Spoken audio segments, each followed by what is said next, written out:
I bought a foreclosed mountain cabin for $12,000 after my divorce. Figured I'd fix it up myself, maybe make some money. So I'm driving up there with my contractor Miguel to check out this mountain house I now own. We round the final curve and I hit the brakes hard. There are cars in my driveway. The cabin's got fresh paint. Kids' bicycles scattered across the yard. I walk up to the front door completely confused. Before I can even knock, it swings open. This blonde woman in yoga pants is standing there with a coffee mug, looking me up and down like I'm selling something.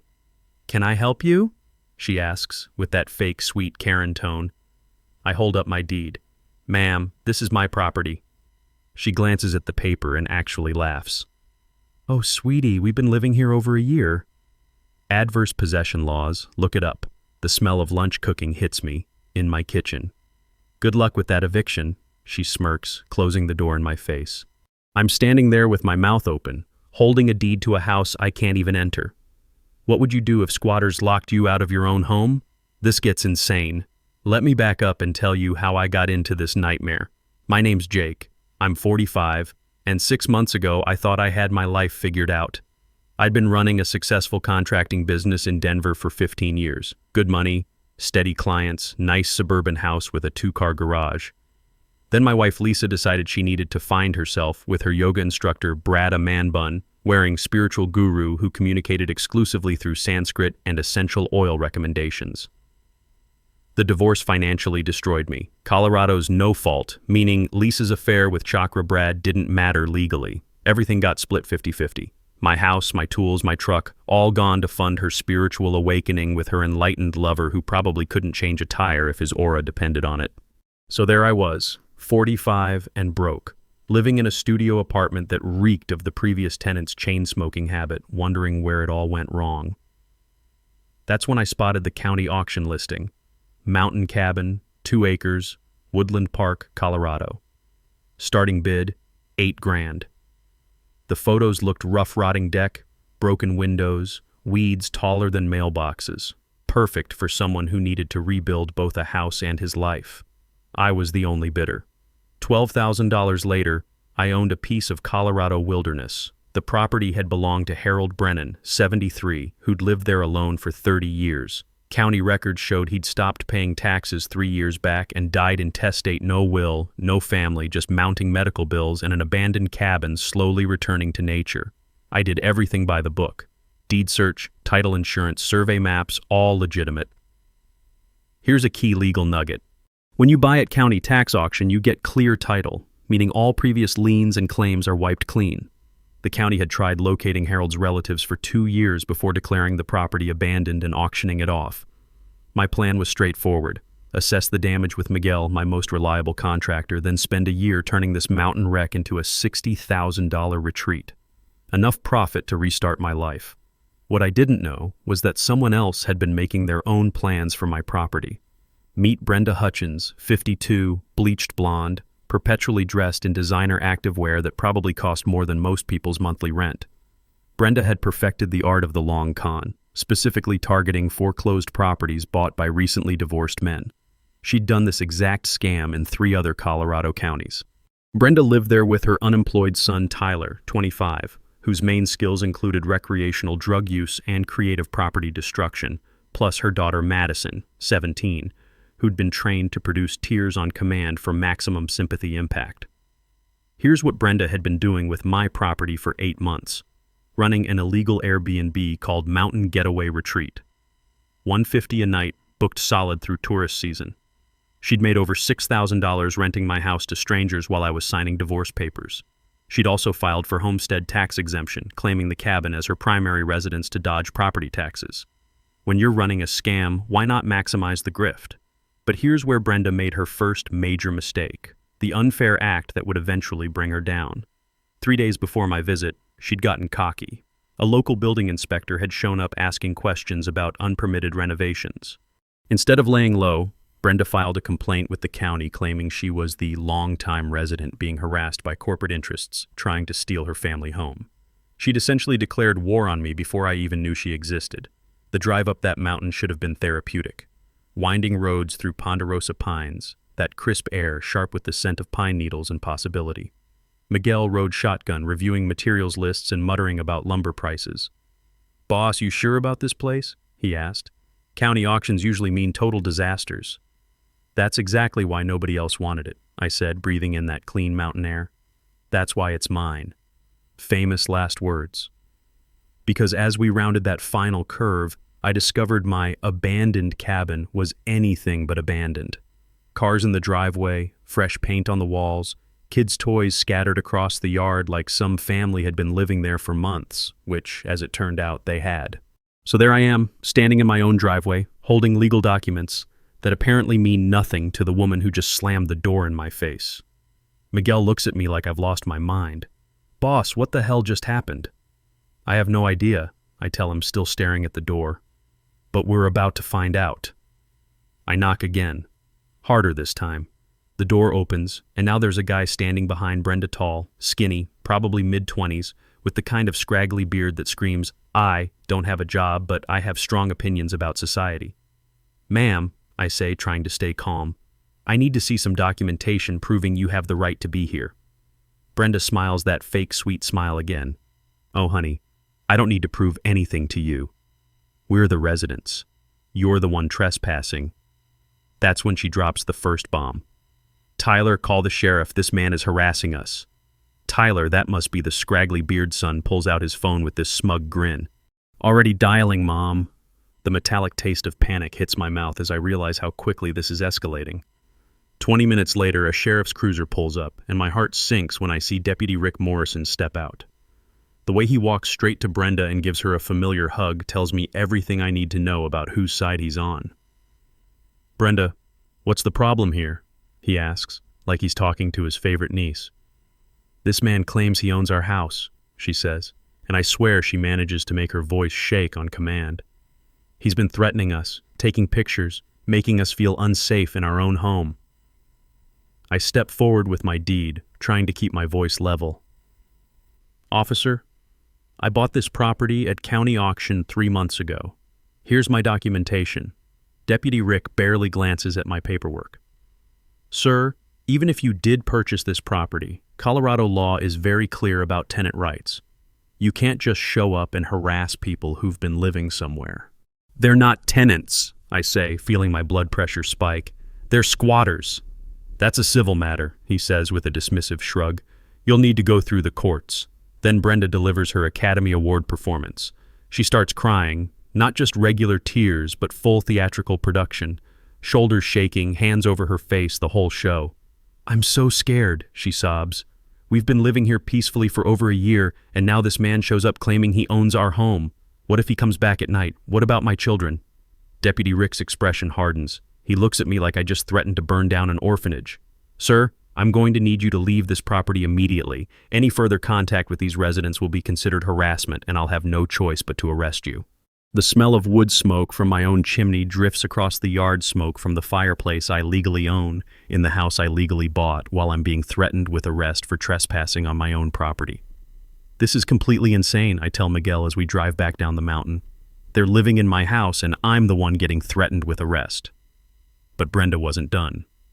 While I was driving home in shocked silence, she was busy crafting her social media masterpiece.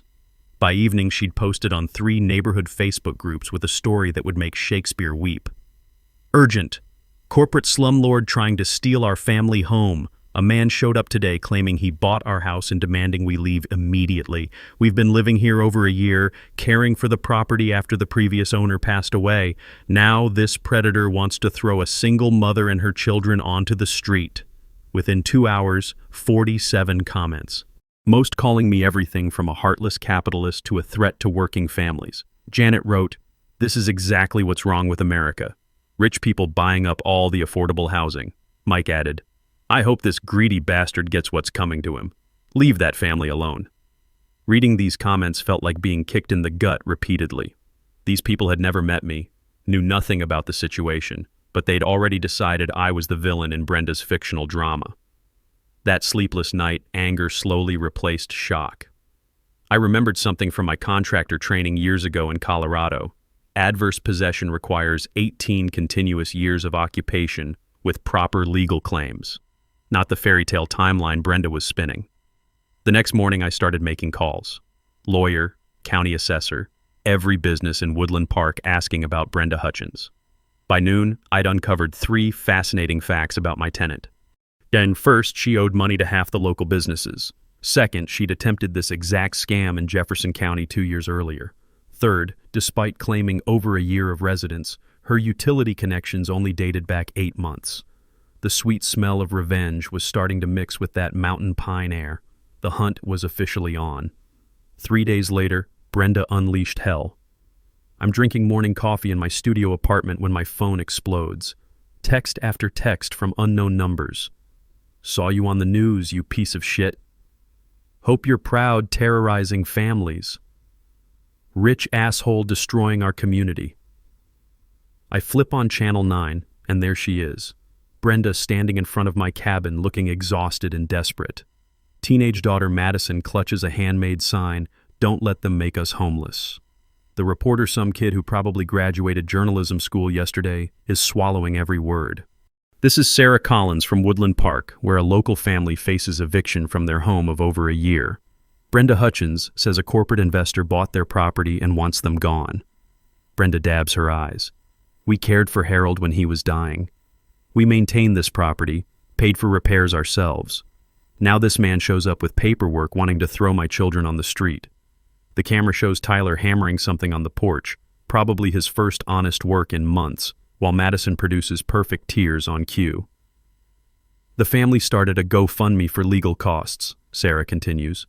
They're asking $10,000 to fight this predatory landlord. I nearly threw my mug at the screen, but anger sharpened my focus. Instead of self-pity, I spent the afternoon hunting Brenda's background. That's when I found Rosemary Reese, former San Francisco corporate fraud lawyer, burned out and moved to the mountains. Now she ran a small practice from her home office, the scent of jasmine tea filling her living room as she reviewed my documents. Textbook fraud, she said, spreading papers across her coffee table. But Brenda's smart, perfect victim performance, and Sheriff Morrison's either corrupt or clueless. Can we prove she's lying? Rosemary smiled. Jake, I've tracked scammers for 20 years. They always leave breadcrumbs. Within days, we'd mapped Brenda's entire operation. Jefferson, Boulder, and Larimer counties, same pattern every time. Target divorced men buying foreclosures, claim caretaker status, play victim when confronted. Then we found her real home, a double-wide trailer 40 miles away. Current taxes, active utilities, fully occupied. She'd been living there while running my cabin as her personal vacation rental goldmine. The breakthrough came at Murphy's Hardware downtown. Owner Frank, with grease permanently staining his fingernails, grimaced at Brenda's name. That woman bought $300 of supplies 6 months ago. Paint Lumber claimed she'd pay when her insurance settlement came through. Let me guess, no payment? 0. Then last month her son comes in, same story. 200 more for emergency roof repairs. Frank showed me receipts. Sage green paint covering my cabin. Lumber for my deck repairs. Even those garden gnomes lined up like tiny criminals on my porch. But the real treasure came from Lisa Rodriguez at Mountain View Restaurant. The bitter smell of burnt coffee hung in the air as she described Brenda's charity con. She'd come twice weekly claiming her dying mother needed free food. We gave her maybe $200 worth of meals over 3 months. What happened? My cousin spotted her buying steaks at Walmart with food stamps the same day she claimed her family was starving. When I confronted her, she turned nasty, said we discriminated against single mothers. I was connecting dots. Brenda didn't just squat, she systematically scammed entire communities. Local businesses, kind neighbors, anyone with compassion and loose purse strings. Here's where Brenda made her fatal error. All that GoFundMe money, charity meals, and unreported Airbnb income, none declared to the IRS. But then she surprised me with her next move. That evening, I got a call from my bank. Someone had filed a fraudulent claim against my account, saying I'd written bad checks for property I didn't own. Brenda was trying to freeze my assets while I fought her in court. Smart, vicious. But two could play dirty. I spent that night researching Colorado tax laws, and I learned something beautiful. When someone claims a property as their primary residence for tax purposes, like Brenda's homestead exemption, but actually lives elsewhere, it's felony tax fraud. 5 years minimum, up to 20 if the amount exceeds $10,000. Brenda had been claiming my cabin as her legal residence to avoid property taxes while maintaining her trailer as her actual home. Double residency fraud, unreported rental income, false charity claims. She'd built herself a house of cards. The next morning, I made 3 calls. First, to the IRS fraud hotline. Second, to the Colorado Department of Revenue. Third, to Channel 9 News. "Hi, Sarah," I said when the rookie reporter answered. "This is Jake, the predatory landlord from yesterday's story. I've got some documents about Brenda Hutchins you might find interesting." The sweet mountain air was starting to smell like justice. By noon, Brenda's GoFundMe had been suspended for fraudulent claims, and a very serious-looking woman from the state tax department was driving up that gravel road to my cabin. The hunter was about to become the hunted. 2 weeks later, Brenda decided to burn everything down. I'm reviewing contractor bids when Miguel calls, voice tight with rage. "Boss, get up here now. Bring a camera." The drive felt endless. When I arrived, my heart stopped. Every south-facing window smashed, front door hanging crooked, Tyler sitting on my porch drinking beer like he owned the place. "What happened here?" Tyler looked up with bloodshot eyes and a cocky grin. "Oh, hey, landlord. Had some structural issues, safety hazards, did some emergency repairs." The sweet mountain air reeked of marijuana and broken glass crunched under my boots as I surveyed the carnage. Inside was apocalyptic. Holes punched through every wall, kitchen sink ripped out, water spreading across hardwood like infection. Tyler had taken a sledgehammer to my dreams. "Mom's documenting everything," Tyler said, following me inside. "Gonna show how you let this dump fall apart. Real slumlord behavior." Hidden cameras lurked in corners, positioned to make vandalism look like neglect. Brenda emerged from the bedroom, designer workout clothes spotless despite the chaos. "Jake!" Perfect timing. "We're documenting all the safety issues you've ignored as property owner." She filmed me with her phone. "This man allowed his property to deteriorate dangerously. We've been forced to make emergency repairs to protect my children." The audacity was breathtaking. She was recording her son's destruction and blaming me. But I'd learned.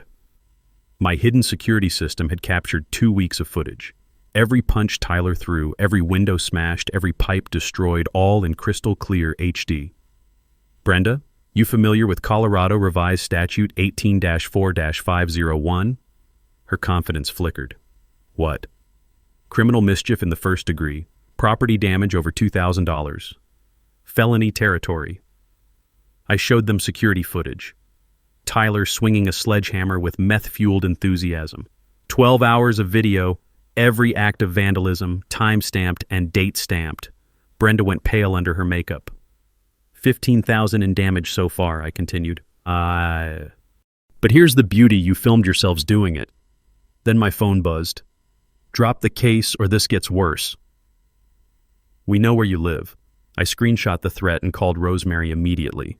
But while documenting Tyler's rampage, I made an incredible discovery. When he'd sledgehammered the bedroom wall, he'd exposed a hidden cavity. Inside, wrapped in plastic bags, were dozens of documents. Medical records, insurance papers, legal forms, all belonging to Harold Brennan, the previous owner. As I spread them across my kitchen table that evening, the pieces clicked into place. Harold hadn't just died and left the property abandoned. He'd been systematically isolated and financially abused. The documents told a horrifying story. Brenda had inserted herself into Harold's life as his caregiver during his final year. Power of attorney forms with questionable signatures. Bank account changes routing his Social Security to accounts she controlled. Medical records showing he'd been increasingly confused and dependent. But the bombshell was a life insurance policy. $40,000, with Brenda listed as beneficiary. The signature looked nothing like Harold's shaky handwriting on earlier documents. I called Rosemary at midnight. "Jake, what you're describing isn't squatting," she said, her voice grave. "It's elder abuse, potentially murder." "Murder?" Harold's medical records show he was healthy for his age until Brenda became his caregiver. Then rapid decline, suspicious medication changes, and sudden death. The insurance company would never have paid out if they'd known she was living in his house, controlling his finances. My blood turned to ice water. This wasn't about property anymore. Brenda hadn't just stolen my house, she'd potentially killed a man for it. The next morning brought a new escalation. I found my truck vandalized in my apartment parking lot. Predator spray painted across the side in neon orange. The acrid chemical smell burned my nostrils. A note under the wiper, final warning. But instead of intimidating me, it crystallized everything. Brenda was desperate because she knew I was getting close to something bigger than squatting. I called the FBI field office in Denver. "Special Agent Martinez," came the crisp voice. "Agent Martinez, I need to report suspected elder abuse, insurance fraud, and possible homicide." 3 hours later, she sat in my studio apartment, reviewing Harold's hidden documents. The smell of her black coffee mixed with lingering paint fumes from my truck outside. "Mr. Jake, what started as property dispute has become a potential murder investigation. If Harold Brennan was poisoned or neglected to death, and Brenda collected life insurance while living in his house, we're looking at federal charges carrying life sentences. What's our next move? We build an airtight case. Every threat she makes, every lie she tells, every piece of evidence she tries to destroy just strengthens our position. But from now on, no direct contact. We handle everything." As Agent Martinez left with copies of Harold's documents, I realized the stakes had exploded beyond my imagination. I wasn't just fighting for my property anymore. I was fighting for justice for a murdered old man who died alone, betrayed by someone he'd trusted to care for him. The mountain air tasted like vengeance now. The call came at 2 a.m., 3 days after the FBI took Harold's documents. "Jake, it's Agent Martinez. We need to meet, now, and bring everything you have on Brenda Hutchins." The urgency in her voice sent ice through my veins. We met at an all-night truck stop outside Colorado Springs, the smell of diesel fumes and burnt coffee creating an appropriately grim atmosphere for what she was about to tell me. Martinez slid a manila folder across the sticky Formica table. "Harold Brennan wasn't just murdered, Jake. He was one of at least 4 elderly men Brenda systematically killed for their insurance money." The first photo hit me like a punch to the gut. Harold from 18 months ago, healthy, smiling, standing in front of my cabin with a fishing rod. The second photo, taken weeks before his death, showed a skeletal ghost of the same man, hollow-eyed and barely recognizable. Serial killer? The words felt surreal in this fluorescent-lit wasteland. Financial serial killer with a very specific hunting pattern. Elderly men, isolated, substantial assets, no close family. Martinez's voice carried the weight of someone who'd seen too much evil. "She didn't stumble onto your property by accident. She murdered Harold specifically to steal it." My hands shook as she walked me through the timeline. Brenda had met Harold at a senior center grief support group she'd posed as a widow seeking comfort while actually shopping for victims. She targeted him like a predator selecting prey. "Classic isolation technique," Martinez continued. "Befriended him, became indispensable, then gradually cut him off from everyone else, changed his phone number, intercepted mail, convinced him his family was trying to rob him." The medical records painted a horrific picture. Harold's decline had been systematic, unexplained weight loss, confusion, weakness. His doctor had noted concerns about medication management, but Brenda always had plausible explanations. "Slow-acting poison?" I asked, my stomach churning. "We won't know until exhumation, but the pattern fits. Arsenic, probably. Easy to obtain, hard to detect, looks like natural aging." But here's where my blood truly boiled. Harold's life insurance policy was worth $40,000, but it contained a cohabitation clause payment would be voided if the beneficiary lived with the deceased. Standard protection against exactly this type of fraud. She collected the money anyway? Used Harold's mail to receive the check, forged documentation claiming she lived elsewhere. Federal mail fraud, insurance fraud, tax evasion. Martinez's jaw tightened. "She's been living off his murder for over a year while running your cabin as her personal vacation rental." Then came the bombshell that changed everything. "Jake, Harold has a nephew in Florida, Fletcher Brennan. He's been hunting Brenda for 2 years, building a murder case since before Harold died." Fletcher had been trying to reach his uncle when phone calls stopped being returned. He'd hired private investigators, tracked Harold's financial records, even discovered security footage from the senior center showing Brenda specifically approaching elderly men. Fletcher documented 3 other suspicious deaths in different states. Same pattern: lonely elderly men, sudden health decline after Brenda entered their lives, mysterious deaths, insurance payouts. The truck stop's fluorescent lights flickered overhead as the magnitude hit me. I wasn't fighting a squatter or even a simple fraudster. I was the accidental witness who'd stumbled into a serial killer's carefully constructed life. "She's killed 4 men that we know of," Martinez said quietly. "Made hundreds of thousands of dollars from their murders. Your property purchase threatened her entire operation." The taste of metal filled my mouth as adrenaline spiked. What happens now? Now we have her cornered. Every threat she's made, every piece of evidence she's destroyed, every lie she's told, it all supports premeditated murder charges. Martinez smiled grimly. "She doesn't know it yet, but she just graduated from property fraud to death row." Outside, a semi-truck's engine roared to life, but all I could hear was the sound of justice finally grinding into motion. The game had completely changed, and this time, I was holding all the cards. The next morning, my studio apartment became FBI headquarters. Agent Martinez arrived with Fletcher Brennan, Harold's nephew from Florida, and enough evidence boxes to build a small fort. Fletcher was a thin, intense man in his 50s, with the hollow look of someone who'd been carrying grief and rage for 2 years. "She killed my uncle," he said simply, shaking my hand with a grip that could crush walnuts. "And she's going to pay for it." The smell of black coffee and righteous anger filled my cramped living space as we spread out the evidence. Financial records, medical documents, surveillance photos, phone logs. Fletcher had been building this case like a man possessed. "Harold was the only family I had left after my parents died," Fletcher explained, his voice tight with controlled emotion. "When he stopped returning my calls, I knew something was wrong." Harold never missed our Sunday phone calls for 30 years. Martinez laid out the master plan like a general preparing for war. "We're going to let Brenda think she's winning while we build an unbreakable federal case," she said. "Every move she makes from now on just gives us more evidence." The strategy was beautiful in its simplicity. 3 parallel investigations running simultaneously. The FBI pursuing federal murder and fraud charges, the IRS going after tax evasion, and the insurance company filing their own criminal complaint for the fraudulent $40,000 payout. "She can't fight all of us," Martinez explained. "Even if she beats one charge, the others will destroy her." Fletcher opened his briefcase and pulled out a folder that made my stomach turn.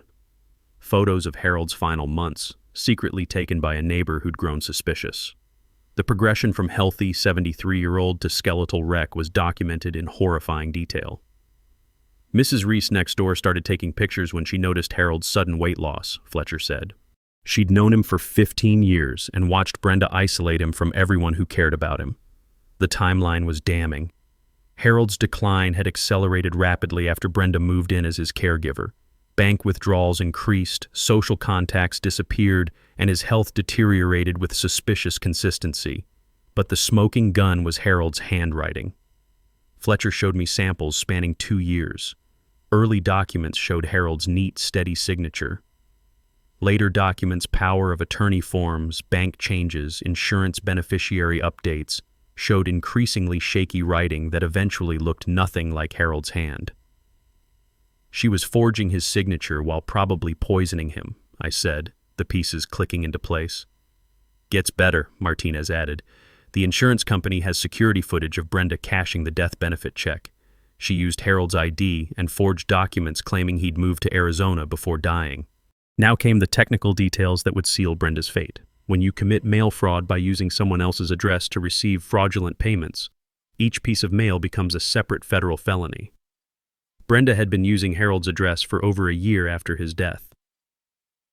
47 separate mail fraud charges, Martinez said with satisfaction.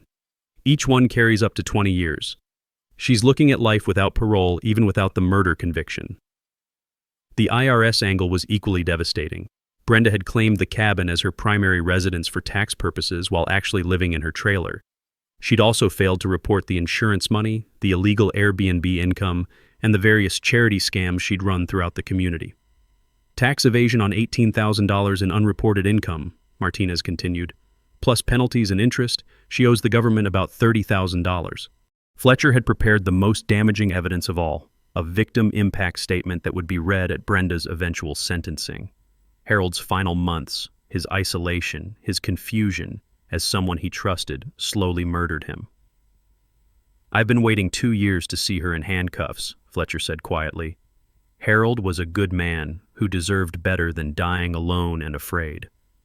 The plan was to let Brenda continue escalating while we documented everything. Her threats, her property destruction, her lies to media, it all supported the federal case for obstruction of justice and witness intimidation.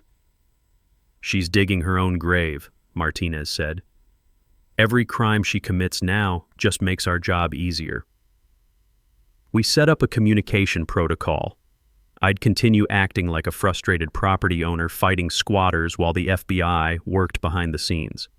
Any threats or contact from Brenda got immediately reported and documented. The beautiful part was how her own arrogance would be her downfall. Brenda thought she was dealing with a naive, divorced contractor who'd eventually give up and walk away. She had no idea she was being hunted by federal agents with unlimited resources and bottomless patience. "The trap is set," Martinez said as she packed up the evidence boxes. "Now we wait for her to walk into it." Fletcher shook my hand again before leaving. "Thank you for not giving up, Jake. Harold's spirit can finally rest when this monster is behind bars." That night I sat in my apartment looking at Harold's photos, thinking about an old man who died alone because he trusted the wrong person. The mountain air outside smelled like pine and possibility. Justice was coming for Brenda Hutchins. She just didn't know it yet. A week later, Brenda completely lost her mind. I'm sitting in my apartment reviewing the FBI's game plan when my phone explodes with notifications. Not text messages, this time full social media warfare. Brenda had created fake Facebook accounts, fake Twitter profiles, even fake Yelp reviews targeting my contracting business. Each post painted me as a racist slumlord who specifically targeted single mothers and minorities. "Jake Morrison Construction destroys families." Read one post with a doctored photo of me that made me look like a serial killer. "This predator bought our home just to kick out a disabled single mother and her special needs children." The comments were vicious. People I'd never met calling for my business to be boycotted, my contractor's license revoked, even suggesting I should be dealt with personally. But Brenda's biggest mistake was dragging my ex-wife into it. She'd somehow found Lisa's Instagram and posted comments claiming I was an abuser who'd left my family homeless. Lisa, to her credit, immediately called to warn me. "Jake, some crazy woman is posting lies about you all over my social media," Lisa said, sounding genuinely concerned for the first time since our divorce. "She's saying you beat me and stole my house." "It's complicated," I told her, "but don't engage with her. She's dangerous." The smell of desperation was practically radiating from Brenda's increasingly unhinged behavior. Agent Martinez had warned me this would happen. Cornered predators always lash out wildly before they're captured. Then Tyler escalated to physical intimidation. I'm leaving my apartment for a job site when I find him leaning against my truck, smoking a cigarette with the casual menace of someone who spent time in county lockup. "Jake, right?" he says, flicking ash onto my windshield. "My mom wanted me to deliver a message." The morning air carried the acrid smell of his cheap tobacco mixed with the sour stench of unwashed clothes and poor life choices. "She's willing to make a deal," Tyler continued. "Split the insurance money Harold left behind. 20 grand each, and we all walk away happy." I almost laughed. "What insurance money? Don't play dumb." Mom found Harold's policy papers. $40,000. "We'll cut you in for half if you drop the eviction." The kid had no idea he was confessing to federal crimes while I recorded everything on my phone. Extortion, conspiracy to commit fraud, and accessory to murder all in one convenient package. "Tyler," I said calmly, "I'm not interested in your mother's blood money." His expression darkened. "That's a mistake, Jake. Accidents happen to people who don't know when to quit." 2 days later, my truck tires were slashed.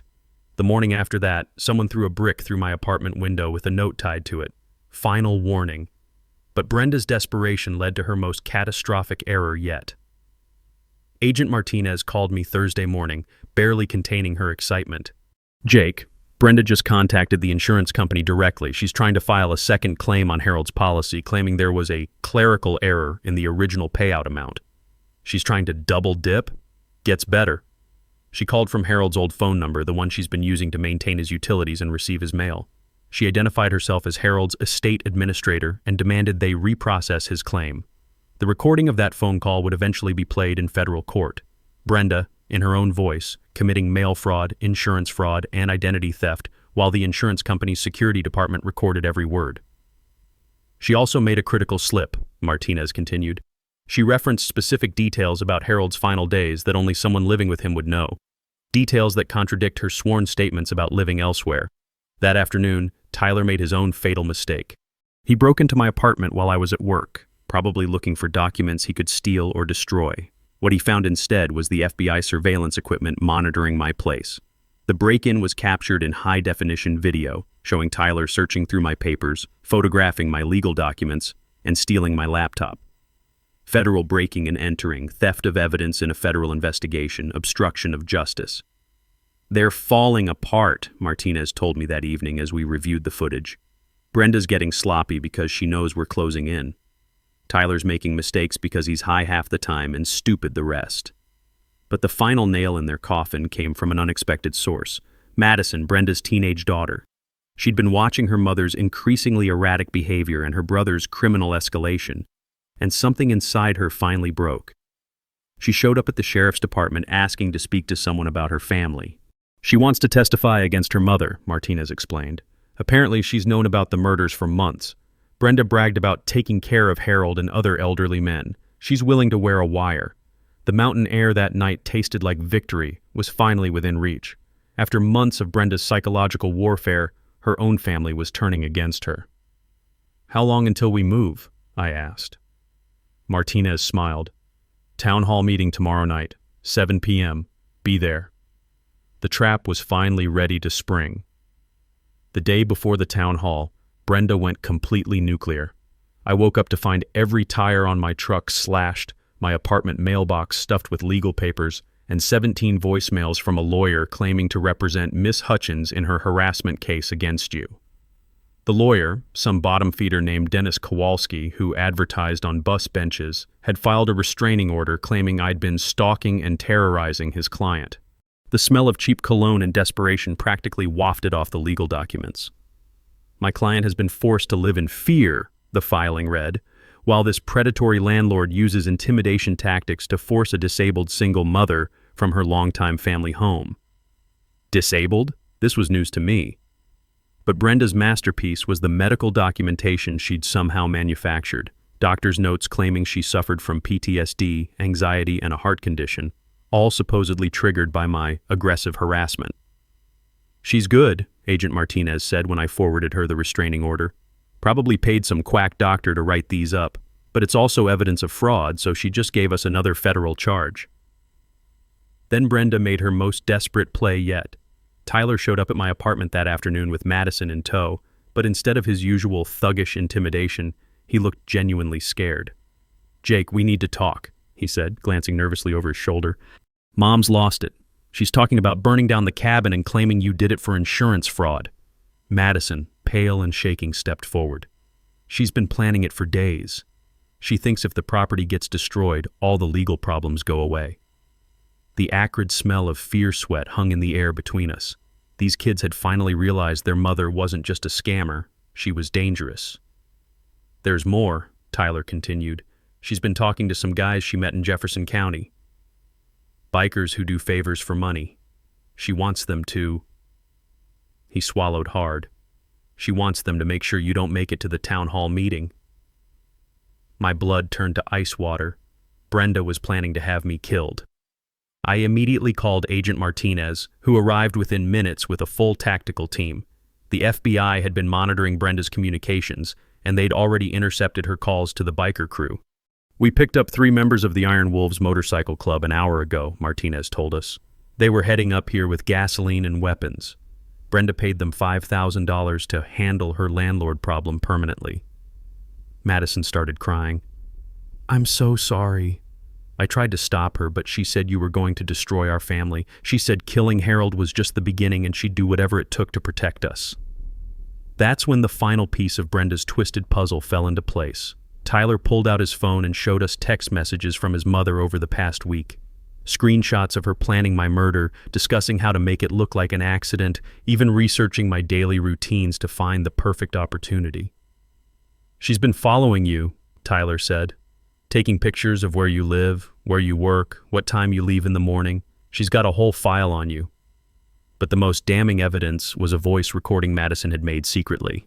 Brenda, high on methamphetamine and drunk on her own sociopathy, bragging about murdering Harold. "That old fool never saw it coming," Brenda's voice crackled through the phone speaker. "A little antifreeze in his morning coffee every day for 3 months. He thought he was getting the flu. Stupid bastard signed over everything before he croaked." Agent Martinez's jaw tightened. "That's a confession to first-degree murder." The recording continued with Brenda describing how she'd researched other potential victims, how she'd perfected her technique with previous elderly men, and how she planned to continue the murders until she had enough money to retire somewhere warm. "Jake was supposed to be easy," Brenda's voice continued. "Divorced guys usually give up when you make their lives miserable enough. But this asshole won't quit, so he's got to disappear permanently." As we listened to this monster casually discussing my execution, the mountain air outside seemed to grow thinner.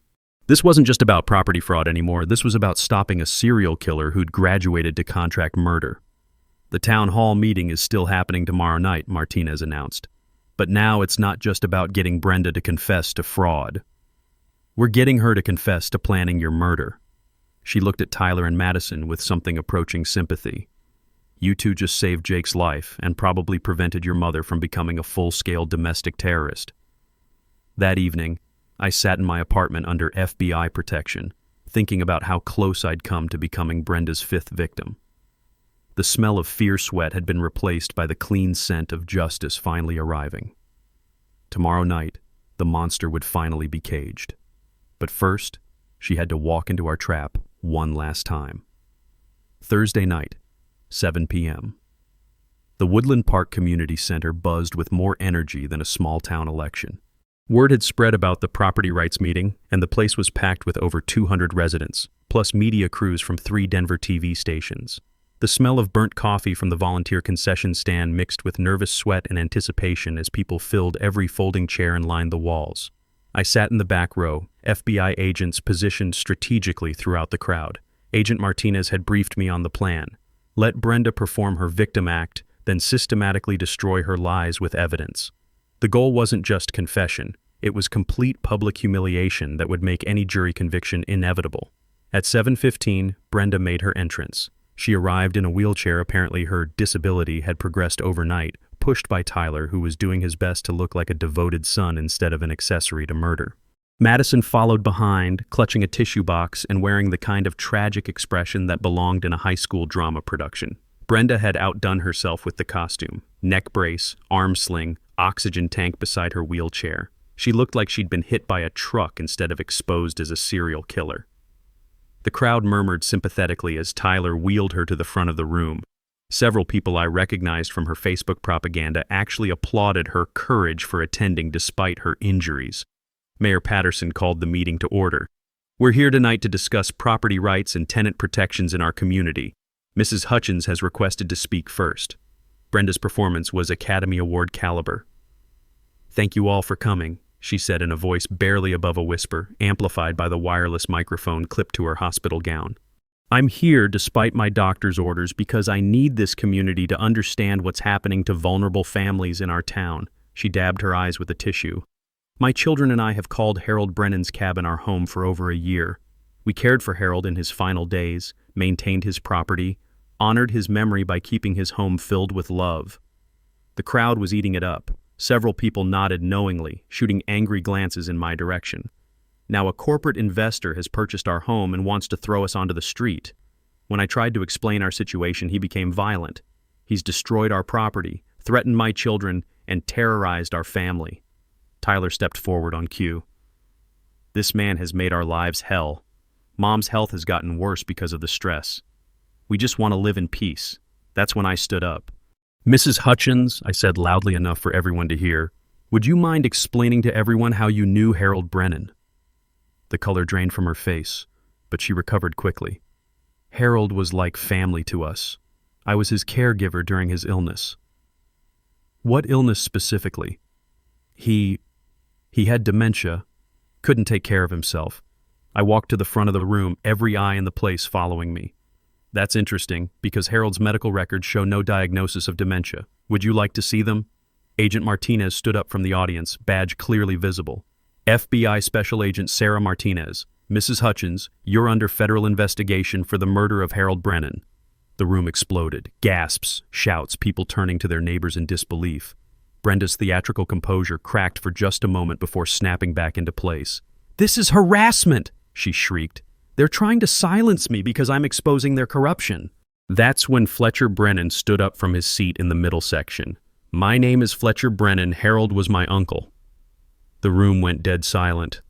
Fletcher walked to the front, his voice carrying the weight of 2 years of grief and investigation. Harold Brennan was murdered by this woman for his life insurance money. She poisoned him slowly while stealing his property and isolating him from his family. Brenda's mask finally slipped completely. "That's a lie. Harold died of natural causes. I have the death certificate." "You forged the death certificate," Agent Martinez said, stepping forward with a folder of documents. "Just like you forged Harold's signature on the insurance beneficiary change. Just like you forged his power of attorney documents."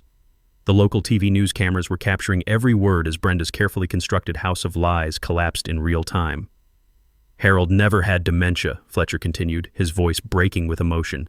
"He was healthy and sharp until you started poisoning him. I have photos showing his decline, bank records showing you stealing his money, and recordings of you confessing to his murder." That's when Brenda made her final, fatal mistake. "He deserved it," she screamed, jumping up from her wheelchair in perfect health. "That stupid old man was wasting his money. I put him out of his misery and made better use of his assets." The community center erupted as Brenda realized what she'd just admitted on live television. Agent Martinez smiled grimly and pulled out her handcuffs. "Brenda Hutchins, you're under arrest for the murder of Harold Brennan and conspiracy to commit murder against Jake Morrison." As the cuffs clicked into place, the crowd broke into spontaneous applause. Justice finally had arrived. 6 months later, I'm sitting on my front porch watching sunrise paint the Colorado peaks gold and pink, sipping coffee that tastes like victory and breathing mountain air finally clean of lies. The sentencing hearing was everything I'd hoped for. Judge Patricia Hawkins looked Brenda directly in the eyes as she delivered the verdict. Life without possibility of parole for 4 counts of first-degree murder, plus 40 years for federal fraud charges.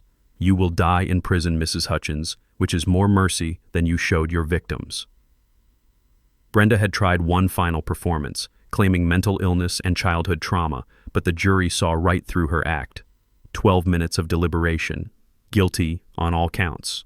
Tyler got 8 years for property destruction and conspiracy. He'll probably serve 4 with good behavior, assuming he stays off the meth. Madison testified against her mother with courage that brought tears to the courtroom, then was placed with loving relatives in Texas where she's thriving in school and therapy. But the real victory was what happened to our community afterward. The weekend following Brenda's conviction, something magical occurred. Over 60 neighbors showed up at my cabin with tools, materials, and casseroles, ready to erase every trace of Tyler's destruction. The smell of sawdust mixed with barbecue smoke and genuine human kindness filled the mountain air. Frank from Murphy's Hardware donated replacement lumber. Lisa Rodriguez organized volunteer meals that lasted 4 days. Even Deputy Rick Morrison, red-faced with embarrassment about enabling Brenda, worked alongside me installing new windows. "I should have trusted you from day one," he admitted, sweat beading on his forehead as we lifted a heavy frame into place. She manipulated me like a master puppeteer. Miguel and I launched Mountain Honest Contracting, specializing in helping fraud victims rebuild their properties and lives. Our mission statement: honest work for honest people, because everyone deserves a second chance at home. The most unexpected blessing was Rosemary. Those late nights building legal cases turned into early morning coffee conversations about life, loss, and second chances.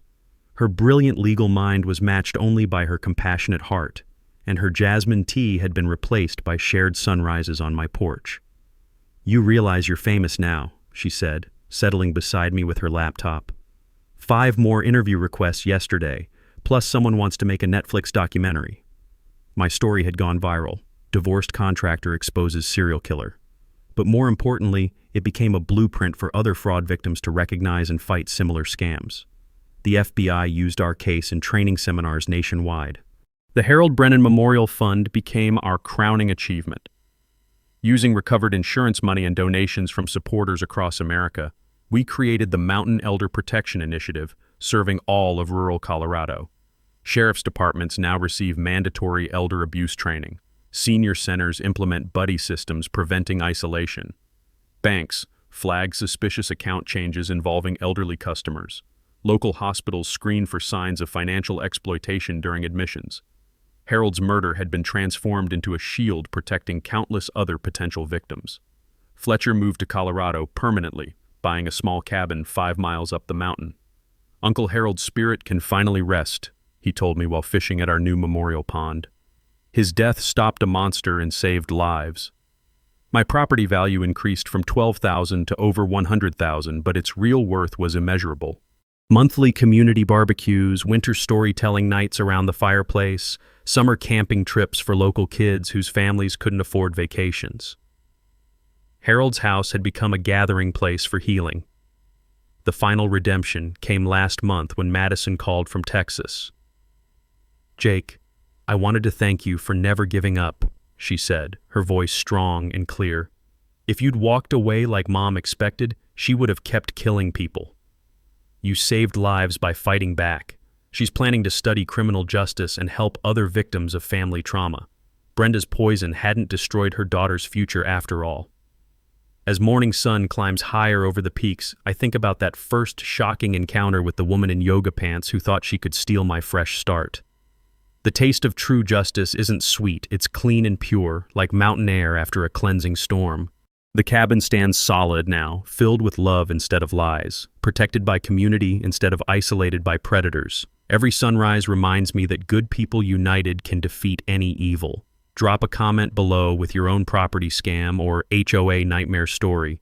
Let's help each other recognize these predators before they strike. Hit that subscribe button and ring the notification bell for Karen's stories. Because unfortunately, monsters like Brenda are everywhere, but together we can stop them all. Share this with anyone buying foreclosed properties or dealing with suspicious squatters. Knowledge is our weapon, community is our shield, and justice is our victory.